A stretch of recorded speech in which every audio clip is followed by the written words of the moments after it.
ओम श्री गुरुदेव दत्त. नमस्कार मित्रांनो. महाविष्णूची महिमा आपल्याला सर्वांना माहीतच आहे. त्यानुसार हिंदू पौराणिक कथांमध्ये नऊ चिरंजीवांचा समूह, 9 अमर, चिरण, दीर्घ आणि जीव जिवंत असल्याचे सांगितले जाते. हे 9 अमर आजही वेगवेगळ्या कारणांमुळे पृथ्वीवर मांस आणि रक्ताने राहतात. असे म्हटले जाते. 9 चिरंजीवांपैकी पहिले होते मार्कंडेय ऋषी. मार्कंडेय ऋषींचा जन्म कसा झाला आणि ते कोण होते हे आपण आज बघणार आहोत. त्याआधी तुम्ही जर चॅनलवर नवीन असाल तर चॅनलला सबस्क्राईब करा, जेणेकरून आध्यात्मिक माहिती आपल्याला मिळत राहील. विशेषतः चिरंजीवी हे जन्मलेले मानव आहेत, परंतु अत्यंत दीर्घ आयुष्याने धन्य किंवा शापित आहे. मार्कंडे हे भगवान शिवाचे फार मोठे भक्त आहेत आणि जेव्हा शिव आणि यम ऋषींच्या नशिबाचा निर्णय घेण्यासाठी लढले तेव्हा त्यांना अमरत्व मिळाले. मार्कंडेय ऋषी यांची कथा अशी आहे की मृकंडू हा महान ऋषी होता. मरुंधती त्यांची पत्नी होती. बराच काळ त्यांना मुलबाळ नव्हते. ऋषींनी भगवान शिवाची प्रार्थना केली. भगवान शिवांनी त्यांना दर्शन दिले आणि म्हणाले, मृकुंद, मी तुझ्यावर प्रसन्न झाले आहे. शिव ऋषीला विचारतात, मला सांग, तुला 100 पुत्र हवेत जे दीर्घकाळ जगतील, परंतु ते सर्व मूर्ख असतील, किंवा तुम्हाला एक अतिशय हुशार मुलगा हवा आहे जो फक्त 16 वर्ष जगेल? तेव्हा ऋषी लगेच म्हणाले, भगवान, मला तो एक बुद्धिमान पुत्र द्या. भगवान शिव म्हणाले, ठीक आहे, तुला जे हवे ते मिळेल. लवकरच ऋषींना एक मुलगा झाला. त्याचे नाव मार्कंडेय ठेवले. मुलगा खूप हुशार आणि देखणा होता.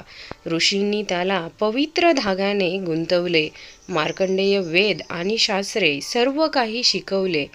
सगळ्यांना तो खूप आवडायचा.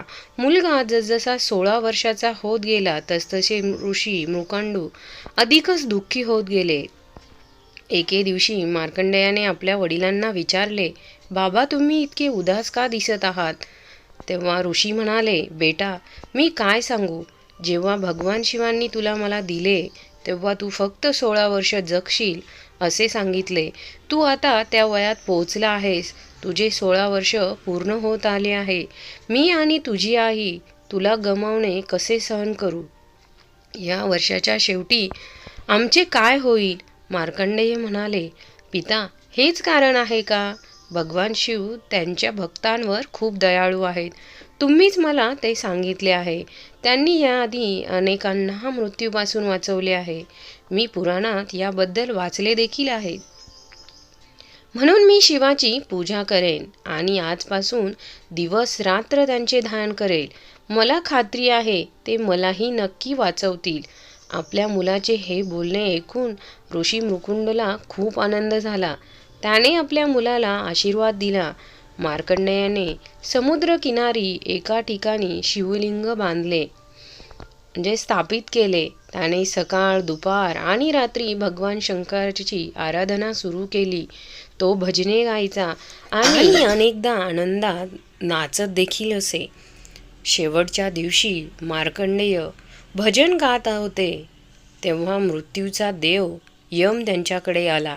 यम रेड्यावर स्वार झालेला, त्याने हातात फास धरलेला.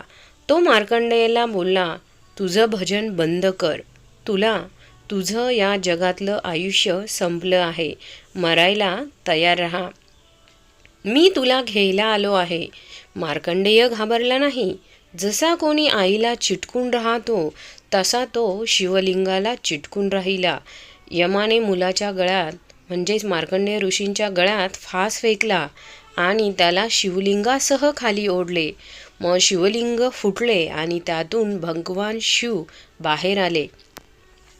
भगवान यमाच्या छातीवर लाथ मारून म्हणाले, यम, तू इथून जा. या मुलाला हात लावू नकोस. तो माझा प्रिय भक्त आहे. तो सदैव जगेल. यम अस्तव्यस्त होऊन निघून गेला. त्यानंतर मार्कंडेयाने भगवान शिवाची नेहमीपेक्षा अधिक उत्कटतेने प्रार्थना केली. ही प्रार्थना प्रत्येक ओळीच्या शेवटी म्हणते, मृत्यू माझे काय करू शकतो आजही अनेक लोक ही प्रार्थना करतात. मार्कंडेय घरी आले आणि आईवडिलांच्या पाया पडले. त्यांनी त्यांना मिठी मारली आणि आनंदाने रडले. मार्कंडेय एक महान ऋषी बनले आणि खूप काळ जगले. त्याचप्रमाणे भागवत पुराणातील एक कथा सांगते की एकदा नारायण ऋषी मार्कंडेयाला भेटायला गेले आणि त्यांच्याकडे वरदान मागितले. मार्कंडेयाने नारायण ऋषींना त्यांची भ्रामक शक्ती किंवा माया दाखवण्यासाठी प्रार्थना केली. कारण ऋषी नारायण हे भगवान नारायणाचे अवतार आहेत. त्यांची इच्छा पूर्ण करण्यासाठी विष्णू एका पानावर तरंगत असलेल्या मुलाच्या रूपात प्रगट झाले आणि ऋषींना घोषित केले की तो काळ आणि मृत्यू आहे. मार्कंडेय ऋषींनी त्यांच्या तोंडात प्रवेश केला आणि वाहत्या पाण्यापासून स्वतःला वाचवले. मुलाच्या पोटात मार्कंडेयाने सर्व जग, 7 प्रदेश आणि 7 महासागर शोधून काढले. पर्वत आणि राज्ये सर्व तेथे होते. तर आपण सर्व सजीव प्राणी आहोत. या सगळ्यांचे काय करायचे हे मार्कंडेयांना कळत नव्हते. ते विष्णूची प्रार्थना करू लागले. ऋषींनी विष्णूसोबत 1000 वर्ष घालवली. या क्षणी त्यांनी बालमुकुंडाष्टकम रचले. मित्रांनो, तुम्हाला माहिती आवडली असेल तर लाईक करा, शेअर करा आणि सबस्क्राईब करायला विसरू नका.